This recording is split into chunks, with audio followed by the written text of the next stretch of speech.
Capítulo de número 22. Lucas, capítulo de número 22. Louvado e exaltado é o nome do Senhor. Jesus está na casa, meus irmãos. Irmão, se você não deu glória a Deus, ainda tem alguma coisa errada com você. Pode ter certeza, tá? Isso eu não tenho dúvida, não, tenho certeza. Se você não deu glória a Deus, ainda aqui tem alguma coisa errada. Talvez você não deu glória a Deus ainda porque talvez você esperava a igreja cheia. Porque muitas das vezes as pessoas têm facilidade de adorar a Deus somente quando é festividade. É igual o crente balão, só fica cheio no tempo de festa. Aí no tempo de festa ele está cheio. Mas aí quando acaba a festa ou acaba aquele dia reservado, ele fica vazio. Então eu tenho dificuldade de acreditar muito nesse tipo de cristianismo. Eu quero que você é cheio do Espírito Santo. Aonde você colocar a ponta dos seus pés, o Senhor está contigo. Seja na faculdade, seja na empresa, seja na escola, seja no serviço. Aonde você colocar a ponta dos seus pés, o Senhor está contigo. Amém? Eu creio dessa maneira. Então, se você ainda não glorificou a Deus ainda nesse lugar, levanta a sua mão e glorifique e exalta o nome do Senhor. Abre a mão e glorifique ainda porque está doente. Seja curado em nome de Jesus. Aleluia. Lucas capítulo de número 22. Nós estamos lendo Lucas capítulo de número 22, no versículo de número 54 até o 59. Quem encontrou, diga amém. Quem não encontrou, diga estou indo. Aleluia. Glória a Deus. Lucas capítulo de número 22. Quem encontrou, diga amém. Vamos ler a palavra do Senhor. Lucas capítulo de número 22, versículo de número 54 a seguir. Diz assim a santa e poderosa palavra do Senhor, a inerrante, a infalível. Então, prendendo-o, levaram e introduziram na casa do sumo sacerdote. Pedro seguia de longe. E quando acenderam fogo no meio do pátio, juntos se assentaram, Pedro tomou lugar entre eles. Entretanto, uma criada, vendo-o assentado perto do fogo, ficando-o, disse: Este também estava com ele. Mas Pedro negava, dizendo: Mulher, não conheço. Pouco depois, vendo o outro, disse: Também tu és um dos tais. Pedro, porém, protestava: Homem, não conheço, não sou. E tendo passado cerca de uma hora, outra afirmava dizendo: Também este verdadeiramente estava com ele, porque também é galileu. Mas Pedro insistia: Homem, não o compreendo. Que dizes? E logo, estando ele ainda a falar, cantou o galo. Amém? Amém. Os irmãos podemos assentar. Glória seja ao nome do Senhor. Aleluia. Cinegrafista, está tranquilo aí? Obrigado. No finalzinho, tirou aquele abraço. Ele viu, irmão? Ele está carregando o abraço, tá? No final do culto, eu te dou um abraço bem apertado. Meus queridos e amados irmãos, quando eu abro a minha Bíblia em Lucas, no capítulo de número 22, nós encontramos aqui uma narrativa bíblica conhecida. Quem nunca ouviu pregadores pregarem acerca dessa passagem bíblica? Quem nunca viu pregadores pregar acerca da vida de Pedro, um dos discípulos de Jesus que foi separado pelo Senhor para uma grande obra, separado por Deus, escolhido por Deus para executar uma grande missão. Quem conhece a Bíblia Sagrada sabe que Pedro, ele foi um dos discípulos de Jesus, e Pedro, ele não media muito as suas palavras. Eu quero crer que Pedro, ele era um próprio sanguíneo. Ele era aquele discípulo que, quando ele queria falar, ele falava, não media as suas palavras, e quando ele viu, ele já tinha falado. Quando eu abro a minha Bíblia no livro de Lucas, no capítulo 22, o versículo de número 31, querida missionária, podemos assinar, por gentileza, se quiser. Lucas capítulo 22, versículo 31, a Bíblia diz que Jesus, ele orou ao Senhor, ele rogou, ele intercedeu pela vida de Pedro. O que eu acho mais interessante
estava convencido. Pedro não estava convertido. Pedro estava convencido. Há uma diferença de converter e se convencer. Quando você se convence, você muda a sua atitude, você muda a sua rota, você muda o seu comportamento. Só que tem muitas pessoas que acham que ele está convertido, mas ele está convencido. Ele entende que é homem ou mulher de Deus, mas ele não é. Aí Jesus está dizendo: Pedro, quando tu te converter, porque ainda vai chegar o dia, Pedro, quando tu te converter, tu fortalece os teus irmãos. Aí agora o Pedro fala assim: Senhor, Jesus está dizendo: Pedro, você ainda não está pronto, você ainda vai se converter. E quando tu te converter, primeira atitude, através da sua conversão, você não vai bater no peito e achar que você é alguma coisa. A intenção, quando você se converter verdadeiramente, é para você fortalecer os seus irmãos. Porque tem pessoas que só porque entendem que é convertido, quer bater no peito e achar que é só ele que faz. Acha que é só ele que prega. Acha que é só ele que dirige. O culto só é uma bênção quando eu dirijo. O culto só tem um som quando eu prego. O culto só é abençoado quando eu canto. Nada disso. Nada, não. Você não é nada. Você não é ninguém. Sabe por quê? A Bíblia diz: Jesus falou: sem mim, nada podemos fazer. Salomão fala no livro de Eclesiastes que até o copo de água que a gente pega e bebe é dádiva do Senhor. Então, quem é você para achar que é alguma coisa? Aí Pedro fala: Senhor, eu estou pronto. Jesus fala: Pedro, tu ainda vai se converter. Aí Pedro fala: Senhor, eu estou pronto a ir contigo até a morte. E será que ele estava pronto mesmo? Olha, irmão, a maneira que Pedro estava tão convencido. Pedro se convenceu tanto que ele entendia que estava pronto, mas ele não estava. Tem muitos crentes, irmão, que acham que é, mas não é. Acham que faz, mas não faz. Porque sem Jesus nós não podemos fazer nada. Pedro achava que poderia fazer alguma coisa. Aí Pedro fala: Senhor, eu estou pronto a ir contigo até a morte. Tanto para a prisão como para a morte. Mas Jesus lhe disse: afirmo-te, Pedro.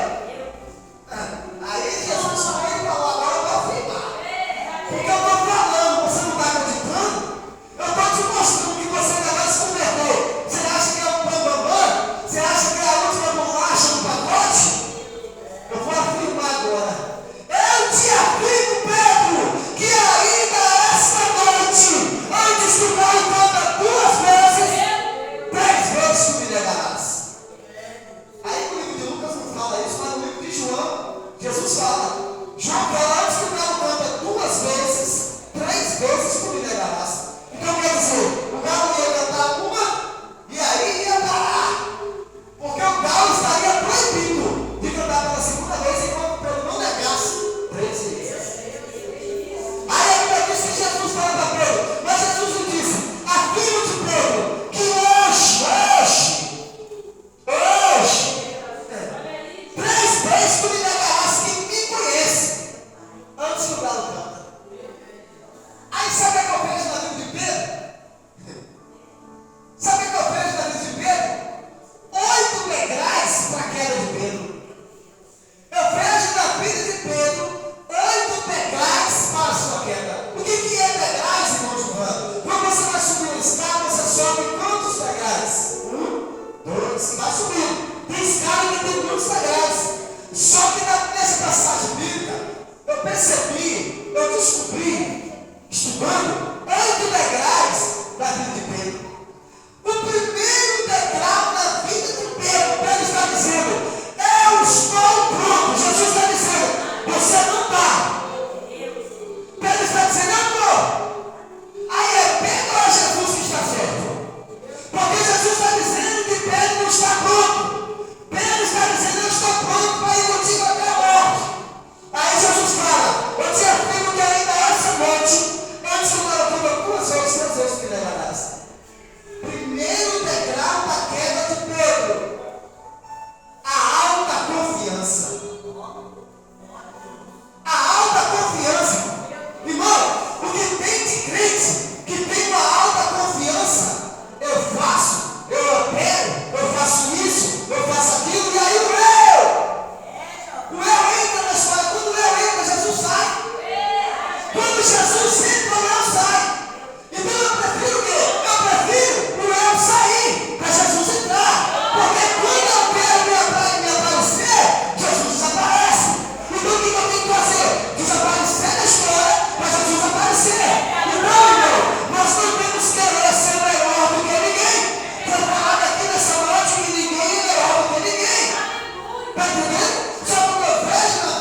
tudo alguma coisa? Nada disseram eles. Por quê? Porque eles entenderam que não faltava nada. Só que aí, irmão, o versículo de número 54, que é aonde Pedro nega Jesus, que é aonde nessa passagem do 54 que ora nós acabamos de ler, é aonde revela os degraus de Pedro. Porque aqui no capítulo 22, versículo 31 ao 34, mostra a alta confiança de Pedro. E por causa da alta confiança veio os demais. Está entendendo? Por causa da alta confiança do crente, que diz que é e não é, vem os demais degraus. Sabe por quê? Porque ele entende que é, entende que faz e não faz é nada. Então prenderam. Quando prende Jesus, Jesus é introduzido para a casa do sumo sacerdote. E aí um dos segundos degraus de Pedro, alta confiança, ele começa a seguir Jesus de longe. Pedro não se aproxima de Jesus. Quando Jesus é preso, Jesus é levado para a casa do sumo sacerdote e a Bíblia diz, versículo número 54, e Pedro seguia Jesus de longe. Irmão, isso aqui é um perigo na vida do cristão. Isso aqui é um perigo na vida do crente. Qual é o perigo, pregador? Seguir Jesus de longe. O que é seguir Jesus de longe? Para mim é tempo de falar algumas características que acontecem na vida do crente quando ele segue Jesus de longe. Porque quando o crente segue Jesus de longe, ele não lê mais a Bíblia. Quando o crente segue Jesus de longe, ele não quer mais orar. A alta confiança dele é quando ele fala assim, eu vou pregar hoje, pô, não precisa estudar a Bíblia não. Quem te disse que não precisa? Mas a alta confiança dele é tanta que ele entende que não precisa mais. E aí quando ele chega na igreja, Deus passa ele na vergonha. Porque a palavra não é do pregador, a palavra é de Deus. Mas a alta confiança dele não deixa mais ele orar, não deixa mais ele jejuar. Ele não quer buscar mais como ele buscava antigamente. E aí sabe o que ele faz? Olha o que é seguir Jesus de perto. Um dos exemplos. A pessoa sai do trabalho, cansada, mas vem para a igreja. Quem segue Jesus de perto, quer estar perto de Jesus, quer ter particular com ele. Seguir Jesus de perto, irmão, é estar próximo dele. E seguir Jesus de longe, é os que não vieram hoje que poderiam estar aqui. Quantos crentes poderiam estar aqui? Às vezes você convidou alguém para vir, só que ele está tão seguindo Jesus de longe que ele não está querendo compromisso, ele não quer se aproximar. Está entendendo? Ele não quer se aproximar. Aí ele vai seguir Jesus de longe. Agora, olha o que acontece quando a gente segue Jesus de longe. Primeiro, a alta confiança. Segundo, seguir Jesus de longe é um perigo. E quando você segue Jesus de longe, se acrescenta na sua vida mais coisas que não deveriam apresentar. Só que pela alta confiança, seguindo Jesus de longe, sabe o que você faz? Isso aqui é a Bíblia, irmão. Você vai pensar na Bíblia, ó.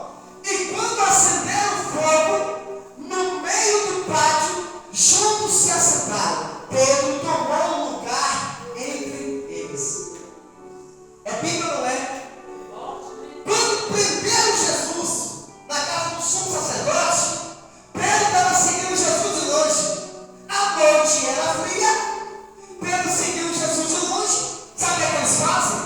Eles acendem uma fogueira para se aquecer do frio. O que Pedro faz? Senta entre eles e aí quer se aquecer do frio com a participação, quer se aquecer do calor com a participação do ímpio. Vocês estão entendendo?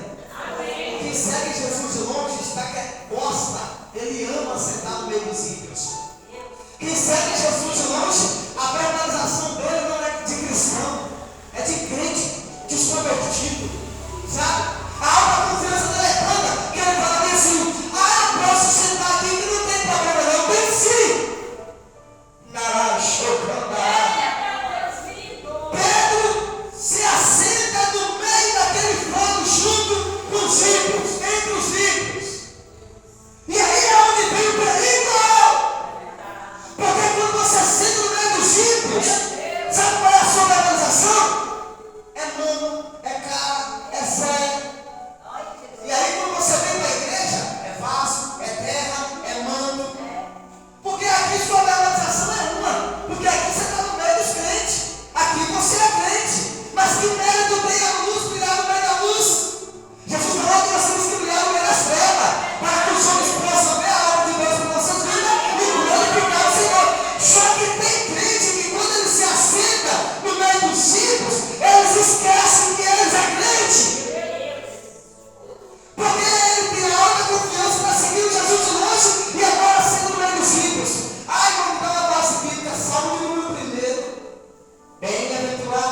Extremamente uma criada vendo o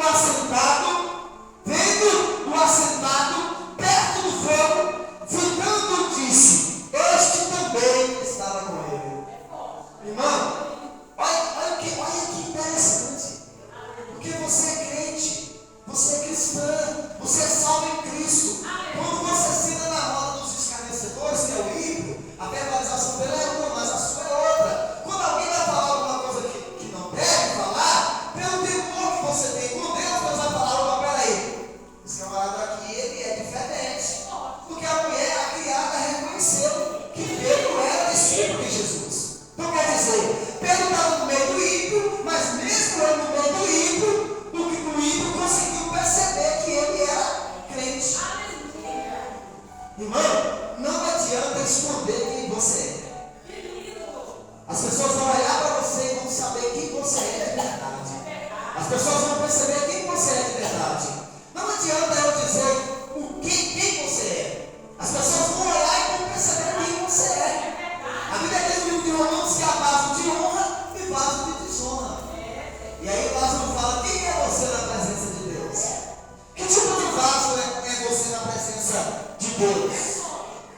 A Bíblia diz, irmão, que quando Pedro senta naquela roda para se aquecer no fogo, essa criada percebe que Pedro era o servo do Senhor. Aí ela vai e fala que Pedro conhecia Jesus. Ela fala que Pedro estava com Jesus.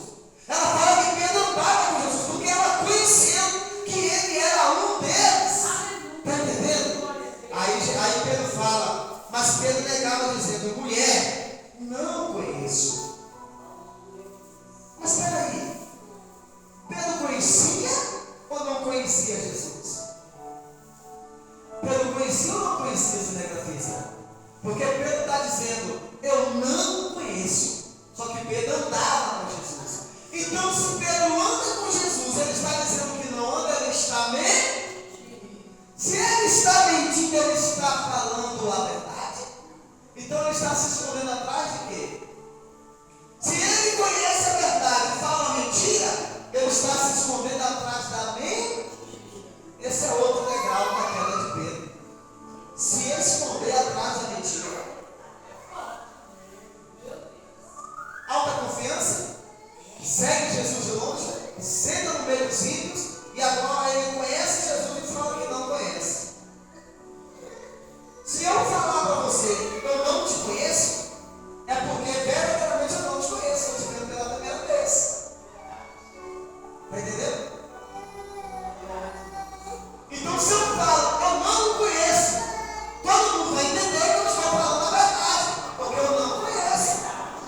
Só que se eu conhecesse ele e falasse: eu não te conheço, eu estarei mentindo. Então, se eu conheço, falo que eu não conheço, eu estou escondendo atrás da mentira.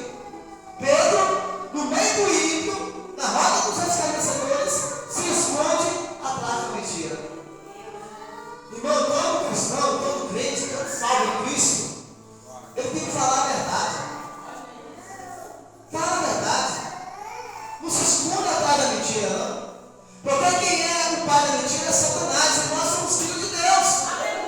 A Bíblia diz que Satanás foi homicida até o início, não se firmou na verdade, e é o pai da mentira.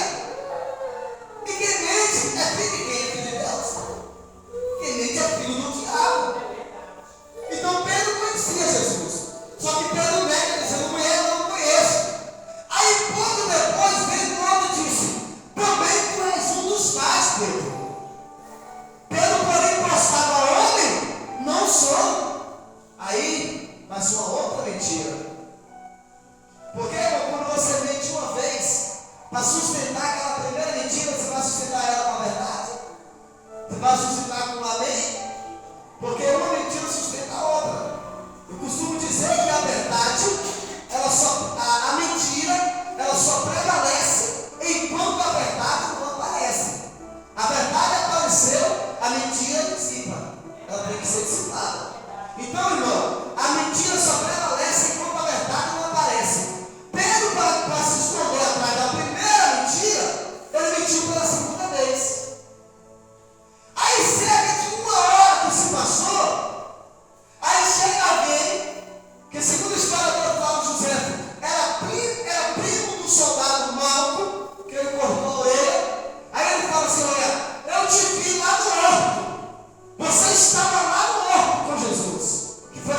foi preso. Foi aonde vieram e prenderam Jesus. E aí é nesse momento que Pedro saca a espada e aí corta a orelha do soldado Malco. Então Pedro, ele, alta confiança, eu estou finalizando. Pedro tem alta confiança. A Bíblia diz que ele dormiu quando ele devia vigiar. Porque quando vai prender Jesus, Pedro está dormindo. Era o momento que Jesus falou: olha, ficai aqui e vigiai, para que não entreis em tentação. Então era o momento que eles deveriam estar em vigilância, eles estavam dormindo. Irmão, momento de guerrear não é momento de dormir, não. Quer dormir, dorme em casa. Crente que dorme na igreja está errado. Tem muitos crentes que dormem dentro da igreja na hora do culto. Está errado, irmão. Porque a hora do culto não é o momento de dormir, é o momento de guerrear. Aí Jesus falou para Pedro: Pedro, nenhuma hora você conversa falar comigo? Vamos, esse que o traidor se aproxima. Aí Jesus é preso. Pedro vai lá e age de modo carnal. Por quê? Porque ele arrancou a espada. Quer dizer, Pedro andando com Jesus, mas a espada estava na cintura, e além de estar na cintura, ela estava no coração. Tem muitos crentes que estão andando com Jesus, ele não consegue tirar a espada da cintura e principalmente do coração. Tem muitos crentes que já aceitou Jesus, caminham com o Senhor, mas o mundo, as coisas do mundo ainda o atrapalham. Tem muitos jovens que não conseguem firmar com o Senhor, porque os desejos mudando atrapalham. Está entendendo? Então, Pedro ele age de modo carnal, ele pega a espada e corta a orelha de Malco. Segundo o historiador, quando ele corta a orelha de Malco, isso aqui é uma outra mensagem para depois, que pode ser o sonho de Malco. Uma outra mensagem outro dia, eu deixou o convite aberto. O sonho de Malco, porque corta a orelha de Malco. Segundo o Levítico, não poderia, sacerdote nenhum tinha de ter a orelha cortada. E Malco, ele estudou 5 anos na escola de teologia para ser formado como sacerdote. E nesse dia que vão prender Jesus, ele está amando do sumo sacerdote. Malco não era um soldado romano, Malco estava a serviço do sumo sacerdote. E Malco não poderia ter a orelha cortada, e nem o dedão do pé arrancado. E aí Pedro vai lá e com a espada corta a orelha de Malco. Quer dizer, arrancando, matando o sonho de Malco. Agindo de modo carnal, usando a espada. Tem muitos crentes, irmão, que vai usar a espada, a palavra, a tentar matar a pessoa. Está entendendo? Só que aí o que Jesus faz para resumir a história? Isso aqui é uma mensagem para outro dia. Não adianta você usar a espada para cortar a orelha do você. Vou restituir, aí coloca a orelha do mesmo. Restituir o sonho. Pedro, discípulo de Jesus, age de modo carnal, com uma espada, saca a espada, corta a orelha de Malco, matando o sonho de Malco. Pedro ele é o quê? O discípulo de Jesus. Sempre vai aparecer para matar teus sonhos, irmão, não é o único, não. É quem está do teu lado, é quem está dentro da tua casa, que vai dizer que você não tem chamada, é quem está dormindo com você, que diz que você não é homem de Deus. Está entendendo? É quem está dormindo do teu lado, que fala que você não é esposa separada pelo Senhor. É esses aí. José. Quem foi José? Também é uma mensagem para outro dia, o sonho de José. Quem matou o sonho de José? Foi os irmãos. Foi o ímpio? Não, foi os irmãos que mataram o sonho de José. E também é uma mensagem para outro dia, o sonho de José. Já tem duas agendas aí. Vamos dar continuidade para me finalizar. Pouco depois, vendo o outro, disse também: tu és um dos tais, pelo qual encostava homem não sou. Mas dizendo também este, verdadeiramente estava com ele, porque eu também é Galileu. Mas Pedro insistia: homem, não compreendo o que dizes. E logo, estando ele ainda a falar, cantou o galo. Está entendendo? Quando Pedro está falando pela terceira vez que não conhecia Jesus, quando ele está falando, o galo canta. Só que esse canto do galo aqui é uma mensagem também para outro dia. Que o canto do galo aqui não era animal, porque era proibido entrar animal em Jerusalém. eles estão onde? Na casa do sumo sacerdote.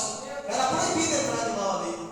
Depois você entra no Google lá e coloca lá o canto do galo. Você vai ver que o canto do galo é reconhecido, segundo os historiadores Flávio José, é chamado a guarda romana. A guarda romana tocava o chofar ou a trombeta 2 vezes. Quando ele tocava o chofar, aí era trocado o turno. Jesus está dizendo, ainda essa noite, Pedro, antes da troca de turno, antes da guarda romana trocar de turno, tu vai me negar. Então Pedro sabia qual era o momento e a hora certa da guarda romana trocar de turno. E aí quando eles tocavam o chofar, era o primeiro toque chamado canto do galo. Quando eles tocavam pela segunda vez, era o momento da troca de turno. Jesus está dizendo, Pedro, antes da troca de turno, da guarda romana, tu vai me negar que me conhece por exemplo. Então um exemplo, se a guarda romana trocasse de turno, estou dando um exemplo, não diz a Bíblia, mas agora é eu. Pensamento meu. Se a guarda romana trocasse de turno 10 horas da noite, não tem pessoas que trocam de turno no horário do serviço? Alguém vai embora, aí chega outra pessoa e fica no lugar? Então aconteceria isso nessa época. Vamos por que seja 10 horas a troca de turno. Então Jesus está dizendo, Pedro, antes de 10 horas, você vai me negar que me conhece. Porque a guarda romana vai trocar. Está entendendo? E aí Pedro vai e nega Jesus 3 vezes. E aí depois, quando Pedro está negando, aí a Bíblia diz que o tocar da romana tocou pela segunda vez. E aí Pedro se lembrou do que Jesus havia falado. E a Bíblia diz que Pedro chorou amargamente. Uma vez eu fazia uma pergunta para a igreja: qual foi o cantor que cantou que um dos discípulos de Jesus chorou? E aí pegavam os irmãos, né? Porque os irmãos iam esperar um cantor, mas não era um cantor. Na minha visão era o galo. E o galo era o galo não canta. Se ele canta, é o. E aí os irmãos ficavam na prova que era descobrir. Irmão, eu quero ficar por aqui, diante dessa palavra, mas o que eu quero trazer para vocês essa noite, para cada um que estamos aqui, principalmente eu, que a palavra chegou lá com uma espada afiada de 2 gumes, primeiro fala comigo, não segue Jesus de longe. Não segue Jesus de longe, amém? Se aproxima mais de Jesus. Se aproxima mais e mais do Senhor. Alguém que não vê hoje, chega para ele e fala: olha, vamos nos aproximar mais de Jesus, porque é um perigo seguir Jesus de longe. Amém? Então, 8 degraus da queda de Pedro. Primeiro, autoconfiança. Segundo, dormiu quando devia vigiar. Terceiro, agiu de modo carnal. 4, seguiu Jesus de longe. Quinto, sentou-se com os ímpios. Sexto, escondeu-se atrás da mentira. 7, praguejou que negou Jesus. Jurou que negou Jesus. E o 8º, negou o Senhor 3 vezes. Sempre quando a gente segue Jesus de longe, chega um momento de negar o Senhor. Tem muitos crentes aí fora negando Jesus. Negando por causa de 5 minutos de prazer. Negando por causa de uma quimba de cigarro. Tem crente que ele fumava, Jesus libertou ele quando ele estava no meio do ímpio, cigarro. O cheiro exala para ele, ele dá um desejo de fumar. E aí ele fala assim: mas vou dar só um trago. Ele está negando Jesus, porque ele já parou. Jesus já libertou ele. Está entendendo? Alguém que está no meio do ímpio, alguém está tomando uma cerveja, ele bebia antes. E aí ele vai lá e entende que deve beber só um golinho. Tem até cerveja que não é, que diz eles que não tem álcool. E aí o crente fala assim: não, vou beber porque não tem álcool não. Não vigia. Eu sei que essa mensagem não é para nós, mas Deus fala com quem está presente. Deus não fala com quem está ausente. Quem ficou em casa não vai ouvir uma mensagem dessa nunca. Mas que Deus veio nos alertar. Chegaram para mim hoje, porque na minha época outrora eu jogava capoeira. Parei como professor de capoeira e hoje parei, Jesus me libertou. Aí chegaram alguém para mim hoje e falou bem assim: deixa eu ver se você jogava mesmo. Faz qualquer movimento aí na minha frente. Aí eu falei assim: e se no momento que eu fizer Jesus tocar a trombeta? Quem te garante que você sabe? Quem te garante que por esse milésimo de segundo, quando eu for fazer, Jesus não vem? Paulo fala, irmãos, as coisas velhas se passaram, eis que tudo se fez novo. Paulo fala que as coisas me são lícitas, mas nem tudo me convém. Amém, meus irmãos? Vamos ficar por aqui. Que Deus em Cristo possa continuar abençoando nossas vidas. Que Deus possa continuar te abençoando cada dia mais e mais. Derramando a graça de Deus sobre a sua vida. Quero agradecer a Deus por essa rica e poderosa oportunidade. Amém? Eu creio que várias oportunidades vão chegar, porque quando a comida é boa, a gente quer o resultado. Quem é que não gosta de comer aquela picanha no churrasco? Todo mundo quer repetir, né? Aquela que dá até uma chiadinha. Até a chia. Isso é muito bom, né? Se você quiser fazer uma picanha para me convidar, que eu vou na sua casa participar do churrasco. Irmãos, Deus abençoe a todos. Deus abençoe. Obrigado por essa